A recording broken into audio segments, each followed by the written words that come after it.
es amor de verdad, nadie lo puede dudar. Step up to craft beer. Taino Light Lager has a crisp, refreshing Caribbean-style flavor. Boricua Craft Ale, full-bodied flavor for the true beer drinker. Stop drinking beer water. Taino Craft Light Lager and Boricua Strong Craft Ale. Feel the rhythm and come up to craft beer.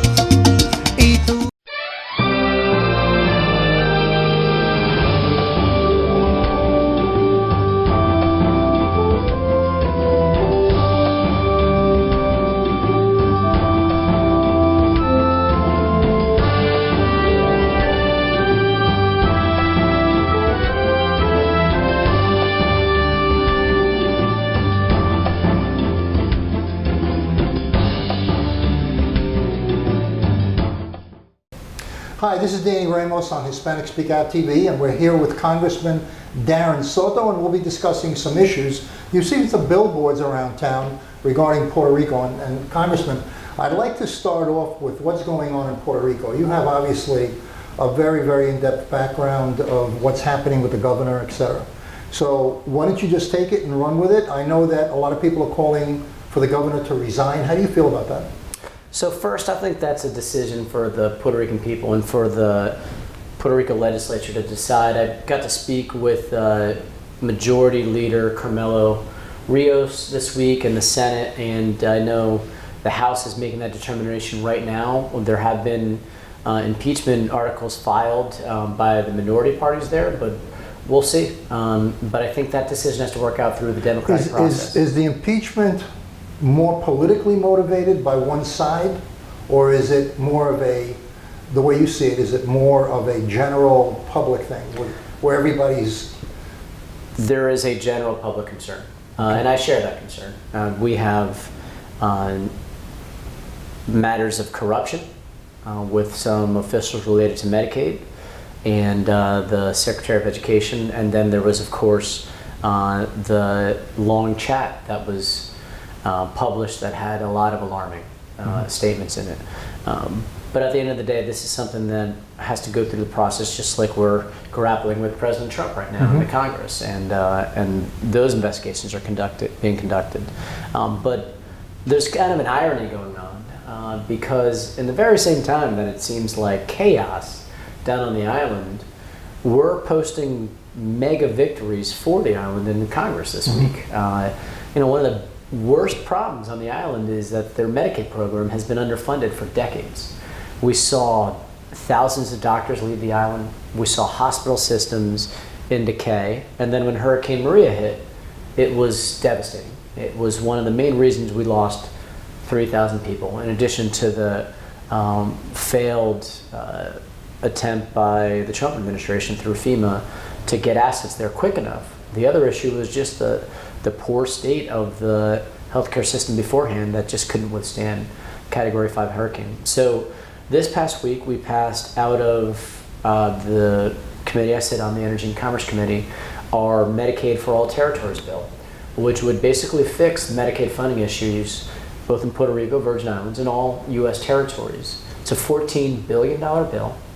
$12 billion of that would go to Puerto Rico itself. This is your bill? This is our bill, my bill, a Soto Bilirakis bill.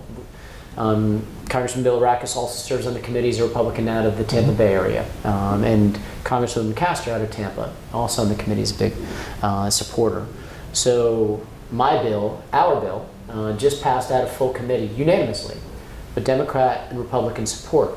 Now, we did add provisions to protect with integrity. So unlike all the other Medicaid programs that are going to get the full funding in the territories, Puerto Rico will also have some accountability provisions. The Office of Inspector General for CMS will have to do investigations and give a report of high-risk areas of any contracts that were not competitively bid or with a request for proposal. And there's also going to be issues related to medical loss and other verification systems in place. These are systems that have to be in place with regard to states too, by the way. And so there were additional provisions added in, but the bill passed unanimously out of committee, and we could see it pass before the August district period in July this month and go over to the Senate. The oversight provisions have not been in previous bills? No, and they're not going to be in place for the other territories because there hasn't been any allegations of corruption or fraud. So this is a move that actually has happened as a result of the fraud that's going on in Puerto Rico now. That's correct. Yeah. And we supported it in a bipartisan fashion. But at the end of the day, many members of Congress understand, despite corrupt officials down in Puerto Rico, the people still need our help. Mm-hmm. They're not getting the kind of Medicaid funding and the kind of quality health care other Americans are getting in the States. And that's not just in Puerto Rico, it's in the Virgin Islands and in Guam, Northern Mariana Islands and Samoa. So this is a big day.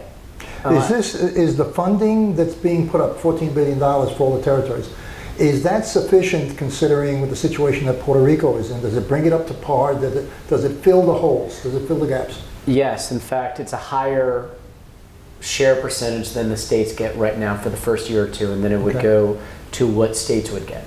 So it's actually more robust to catch them up a little bit. For Puerto Rico, they get $12 billion over 4 years, $3 billion a year. Just to give you an idea, the highest they've ever gotten before is 2.5 as a stopgap measure for 2 years, and before that, it's been months where they get a worse match than the states. And then Virgin Islands and the rest of the territories get a fix for 6 years. Is the money, when it goes to Puerto Rico, is that going to be supervised by the federal government of the United States, or is it going to be supervised by the local government? So who has control? Who really has control?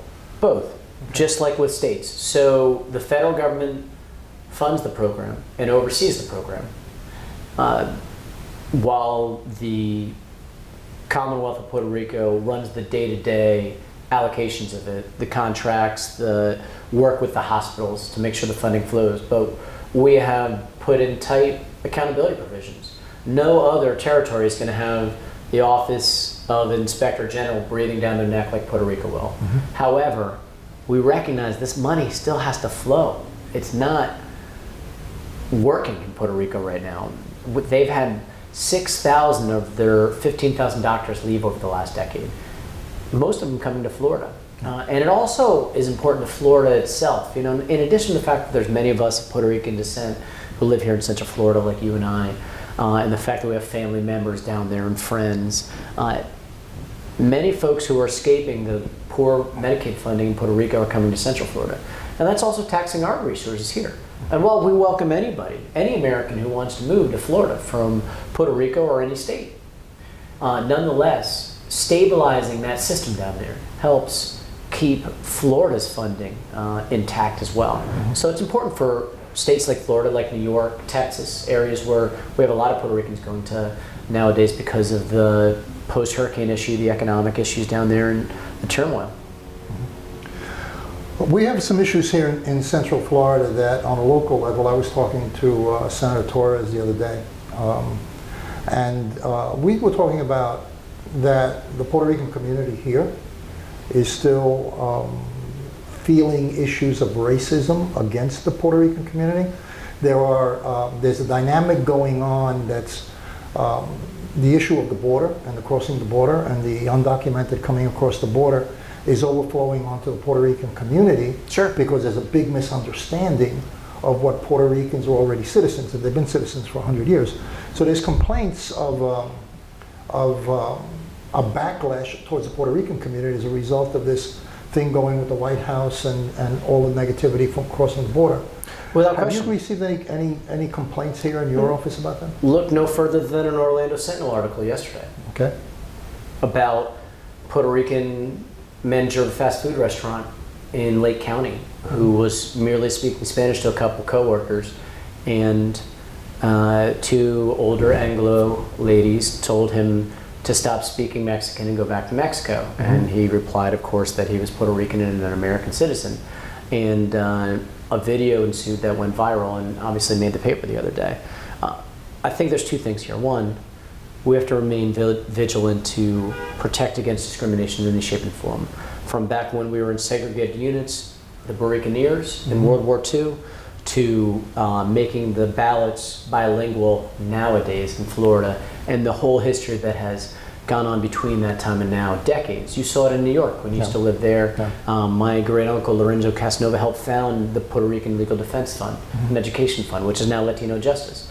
It's no secret they're fighting here, and were successful in having counties like Lake that didn't have bilingual ballots to have bilingual ballots. Now, of course, Orange, Osceola, Seminole, and Polk counties have bilingual ballots, so they're coming along with other Central Florida counties that come along. The other issue, so the one is we must be vigilant that there's still going to be discrimination. We have to combat it at every turn.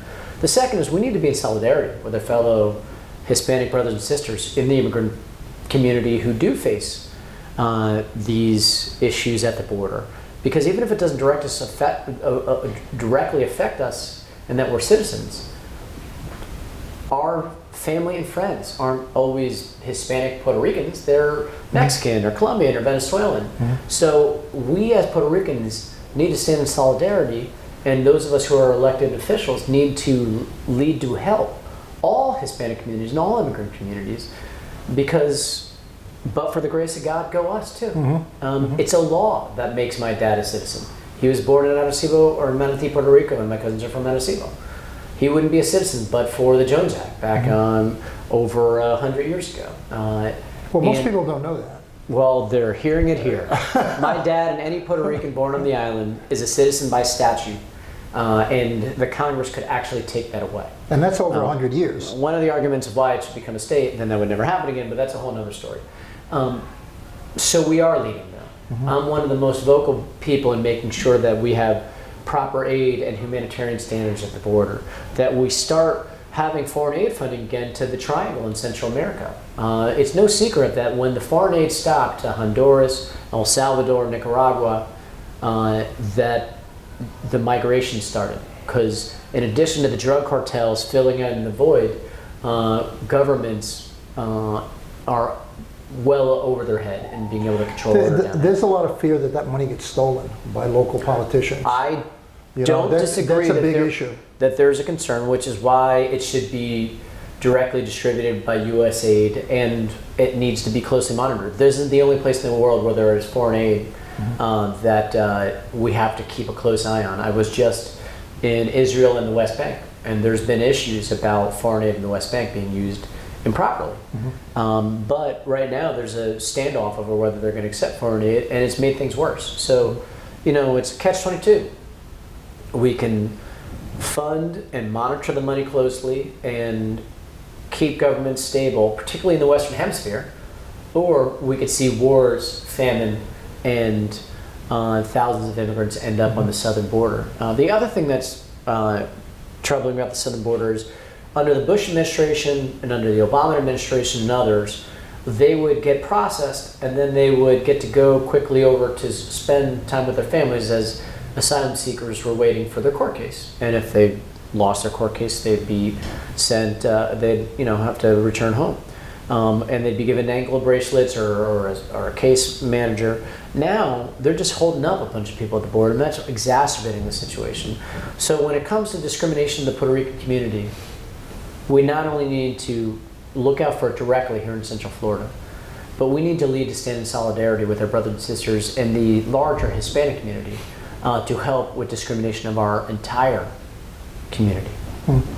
I had, you were talking about a little while ago about the article in the Sentinel. I had an experience about 9 days ago in the Perkins here, which I put on Facebook.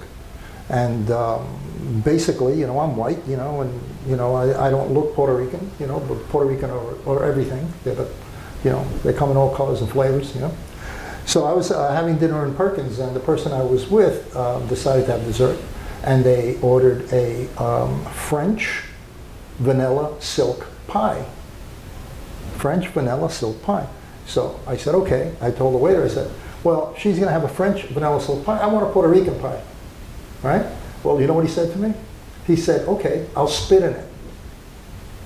Left me dry.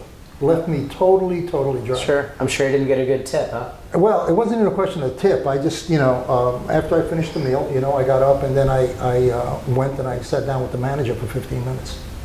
and discussed it with the manager. I'm glad you did that. Yeah, and I got her card, and we're sending a letter to the president of Perkins to ask what are they doing for training, diversity training, to create awareness that we're all American citizens and we should be treated respectfully. Well, I think there's a broader debate going on in the United States right now because it's come from the top. Yeah. President Trump has been engaging in racist comments that are dividing our nation and emboldening those who seek to discriminate. I support a lot of the economic things Trump has done, but when it comes to this, he's gone over the top with it.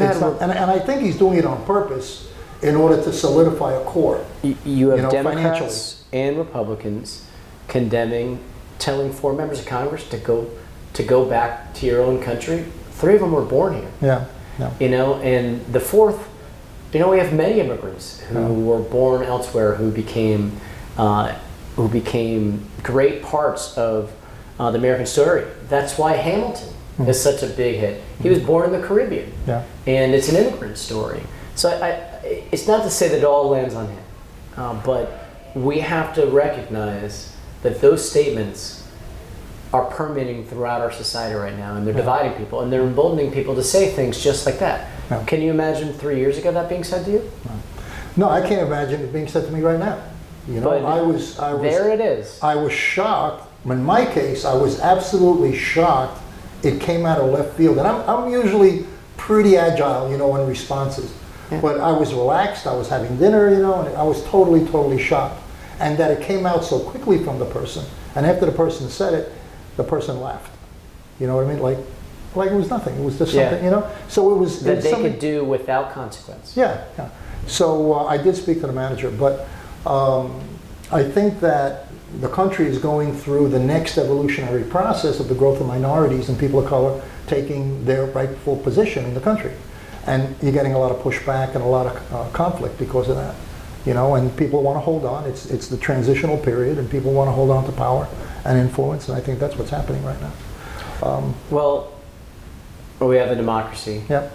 We could vote our leaders into office, and we could vote them out. And there will be some soul searching as we get into the 2020 cycle on a lot of these different things. The American people elected President Trump, but then they elected a Democratic Congress to hold him accountable. So it'll be interesting to see the decisions made in 2020.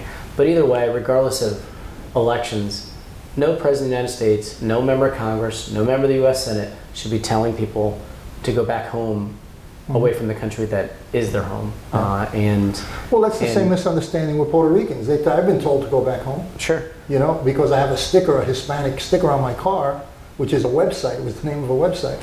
Although knowledge that we're now all U.S. citizens is at an all-time high in the United States. One of the only positive things that came out of the tragedy of Hurricane Maria is that people were, through their TV screens, in their living rooms across America, forced to come to grips with the colonial status and the fact that Puerto Rico is part of the United States. Yeah. And we're still seeing that nowadays. Yeah.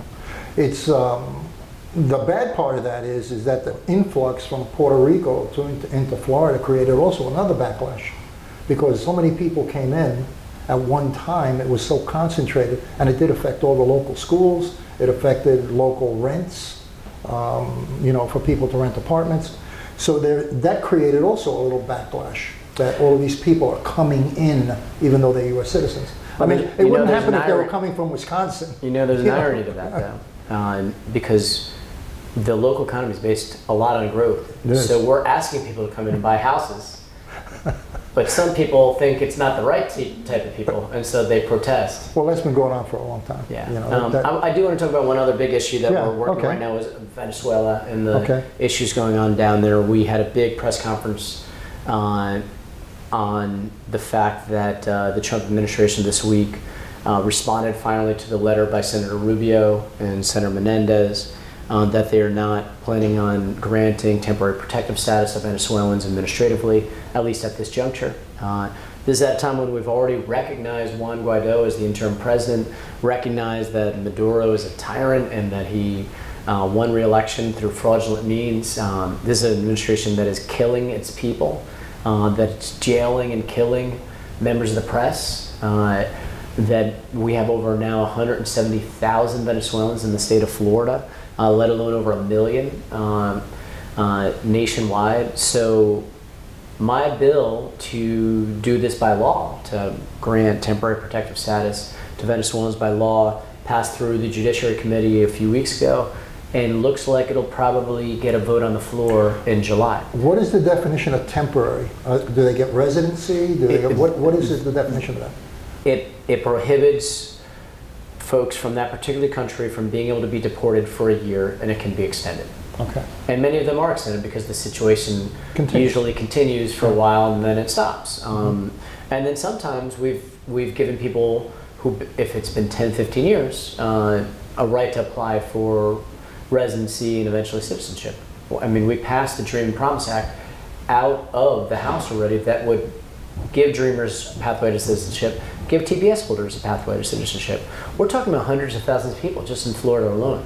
If we just up and kicked out every TPS recipient, forget even about Venezuelans who haven't gotten it yet, but Haitians and Central Americans, we'd have over 100,000 people who are right now an integral part of the economy be ripped out of the fabric of our society and up and leave. And it would be terrible to Florida's economy and to our community as a whole. But we know when there's situations like a murderous dictatorship, like what we have with the Maduro regime, and people aren't able to even get basic toiletries, medicines, or food, that these are the types of situations the temporary protective status program is for. When everybody has the same excuse. Have you gotten unanimous support for that? On both sides of the aisle? So we haven't gotten unanimous support, but we've gotten bipartisan support. Okay. So it was co-introduced by Congressman Diaz-Balart, a Republican, Cubano, from South Florida. We've had some Republican co-sponsors, but we have not had uniform Republican support. In the Senate, Senator Rubio is the sponsor of the bill, along with Senator Menendez, a Democrat, and Cubano from New Jersey. Right. So we have bipartisan introduction, but not every Republican is on board. But a lot of them are trying to appeal to the Venezuelan community, so I guess we'll find out whether that was for real or not.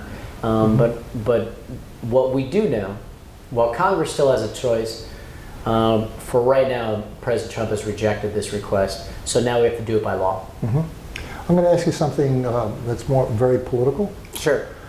Personally, you have a certain style as a congressman. People know who you are. People know how you work. As opposed to the style of Ocasio-Cortez, how do you position her in relationship to you? You're both congresspeople. You both represent districts that are largely minority. But you are radically different from her approach. So like with any other member, I work with people on things I agree on.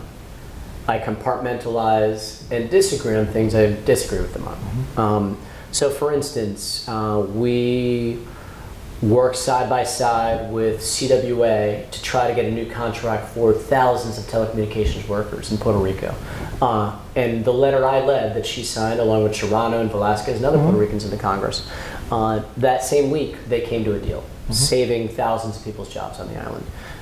And another letter that I led with Leader Schumer, the Senate Democratic leader, on making sure that the Trump administration finally sends out the notice to request a proposal for the $2 billion that we allocated a year and a half ago to fix the grid, the electric grid in Puerto Rico. She signed on as many others did, obviously near and dear to all of us because of our family's heritages.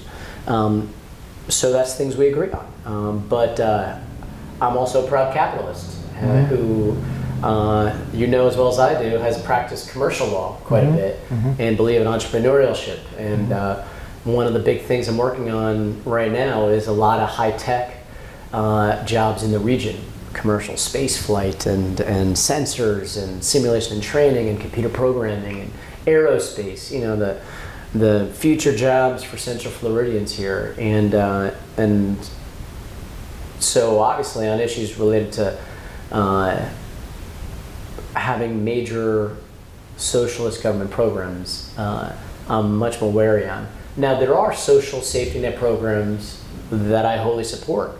Yeah, that are valid. That are already there, that she and I would agree on, as well as some Republicans and many Democrats. I support Social Security. I support Medicaid. Heck, we're expanding it, or we're funding it fully down in the territories. I support Medicare. I support unemployment insurance and WIC and the SNAP program for food stamps. I wouldn't get rid of any of those programs. Those are giving people. Those are making sure our seniors can live. But in dignity. they are socialist programs. They are social safety net programs. Okay, all right. Yes, but they are necessary and required. They were passed by a Republican form of government, Yeah. and people pay into them, and we get the benefits from them. There are some ideas that are well beyond that I certainly don't support. So it's like with anything else. I work with people on things I agree with them on, and I carve my own way on what our district cares about, what's in the benefit of Central Florida's future, on things I disagree on. So it's something I've been doing for 13 years pretty well with the Democrats and the Republicans, and I'll be continuing to I've always do that noticed as long as the people have their faith in me to do so. Yeah, I've always noticed that you are a person that's, you're not boisterous, you don't yell out, but you work with people to achieve a goal for your district. So, in other words, you don't look for the news, but when you do go for the news, you have something to say that's substantial. When bills are being passed.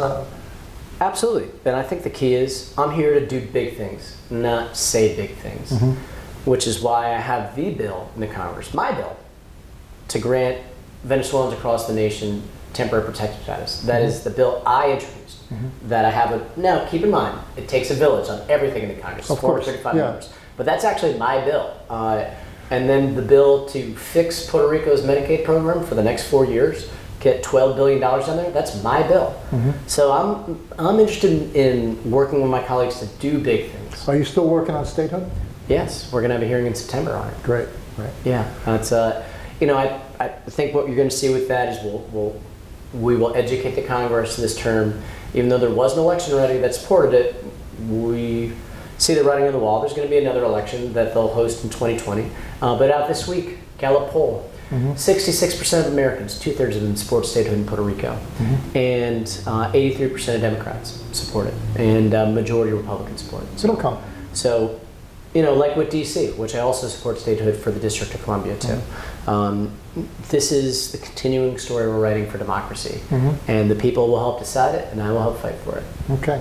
Darren, thank you so much for your time. We appreciate Danny, it. Thank appreciate you. We'll see you. you again. Anytime something comes up, give us a call and we'll come right over. Definitely. Okay, this is Danny Ramos on Hispanic Speak Out. We'll see you next week. Body flavor that is a beer drinker's beer. Boricua and Taino light beers. Enjoy responsibly. In Florida, Taino beer has a crisp, refreshing Caribbean flavor style when enjoyed chilled. Boricua beer is a craft ale with full body flavor that is a beer drinker's beer. Boricua and Taino light beers. Enjoy responsibly. I am for the child who's had 7 addresses in a single year because she's in foster care, because her father abused her, and her mother couldn't believe her. She is the child I am for. I am a volunteer child advocate. I am you. Florida residents call toll-free 866-341-1425. Tap rooms are localized and they're geographic. The Hispanic community is much broader than one tap room. So what we decided to do was come out with a high-quality craft beer, 2 high-quality craft beers that appeal to the Hispanic taste and that we can distribute in all the Hispanic neighborhoods. Taino is a very light, refreshing beer. It's a social beer that you can drink probably for a good part of the evening, and it'll give you a nice light feeling. It's not a heavy beer, it's very airy, and it's very light. It's a 4.5 alcohol, which is low for beer. The Boricua is a 6.0. Now that's a stronger beer, and we designed it to be a little bit stronger than Heineken. Heineken is a favorite in the Hispanic community, so we have a little bit more muscle than Heineken. Boricua right now, in a very short amount of time, it's been a miracle for us because we've gotten a large range of acceptance at the retail level. We're in Publix, we're in ABC, Target is picking it up, we're in Sedano's, we're in Bravo's, 7-Elevens are picking it up because they're concentrating more on craft beer and the Hispanic market. So what we're trying to do is do a quality beer, a high quality beer, more taste, and that the Hispanic community will like.